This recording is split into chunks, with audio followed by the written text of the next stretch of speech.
Time now for a look at the day's top business news. France 24's business editor Brian Quinn joins me here. Morning to you, Brian. Hello. Starting with Donald Trump lashing out at social media giants with particular focus on Facebook's plans for a new cryptocurrency. That's right. Trump, obviously has a fairly complicated relationship with social media. You could say that he pretty much owes his political career to Twitter and to some extent Facebook.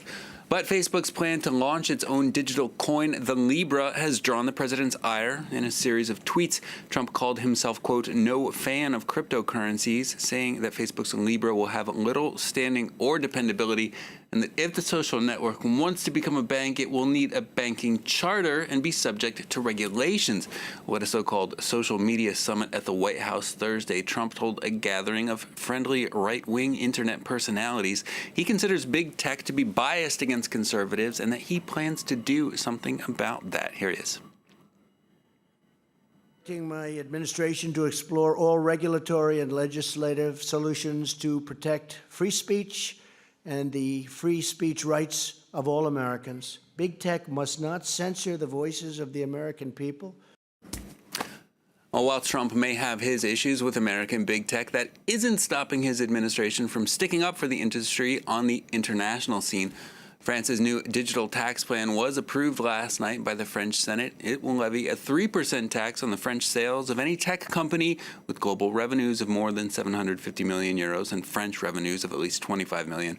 Washington says the measure unfairly targets American firms. Its nickname, after all, is the GAFA tax, after Google, Apple, Facebook, and Amazon, all American companies.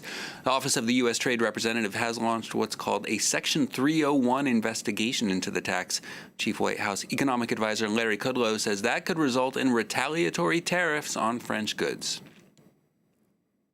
France is an ally, and we do a lot of work with them, and God bless them. But I'm just saying, Ambassador Lighthizer yesterday put out a statement that if that digital tax is in fact imposed on American companies, and we are the bulk of it, we will be looking into it with a 301 investigation. Not pulling the trigger, but we will be exploring it. Not pulling the trigger just yet. Well, it's time now for a check-in on the markets. Asian indexes mostly on the rise in Friday trade, despite renewed concerns over Singapore's economy, as GDP there fell 3.4% in the second quarter. Investors, though, cheered on by record closes for the Dow and the S&P 500 on Wall Street Thursday. Nikkei in Tokyo showing some minor gains. Hong Kong's Hang Seng up around 1/3%. The Shanghai Composite up around 0.7%. The Kospi in Seoul gaining 0.3% as Korean tech giants Samsung and SK Hynix appear to be weathering a trade spat with Japan without too much damage so far. Next, here in France, the government is set to end fuel subsidies for the construction industry, which depends on heavy diesel guzzling machinery for its projects. The move comes as the Macron administration is seeking to bolster its environmental credentials and raise revenue to pay for tax breaks. Camille Nedelec has the story.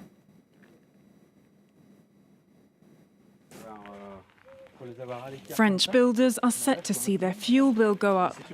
The boss of this small company of just 3 workmen is worried. Their digger consumes 200 litres a day. The cost of running it is going to double. We're at about 0.86 cents per litre, and it's going to go up to 1.43 per litre when this subsidy is cancelled. We'll be paying the same as road fuel. Next summer, the subsidy will be reduced by 45%, and in 2022, it will be wiped out altogether.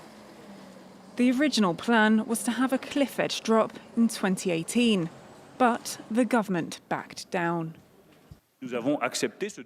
We accepted the delay asked for by the sector, from the 1st of January to the 1st of July 2020, to give them a chance to adapt and so that everyone can be well prepared.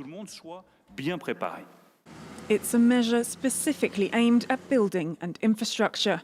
Other areas, like freight trains or agricultural machinery, will still benefit from cheaper fuel. The French government hopes the drop in subsidy will generate an extra 900 million euros for state coffers, but has also promised to help builders become greener and fuel efficient. Well, finally, for me, sneakers have long been big business, even moving into the luxury realm in recent years with offerings from haute couture houses like Balenciaga. Sneakerheads now taking over the auction house. Sotheby's is partnering with streetwear marketplace Stadium Goods for an auction of the world's 100 rarest pairs, from early handmade prototypes of Nike's first track shoe right there, expected to bring in up to $160,000, to motorized, self-lacing high tops inspired by Marty McFly's kicks in Back to the Future 2, those expected to bring in $50,000 to $70,000. Sotheby's says the shoes originally intended for the playground and the sporting field have become high art. I think it's a really fascinating time in the world, period, where it's not so much sneaker culture, it's just culture. What we've been seeing is the evolution of culture, that it's all starting to evolve and intertwine together. We see fashion, we see art, we see luxury, all playing in the same field. Not much of a sneakerhead myself, I have to admit, Will. It seems these days that they're just trying to make them as big and ugly, as expensive as they possibly can. I don't know what you think.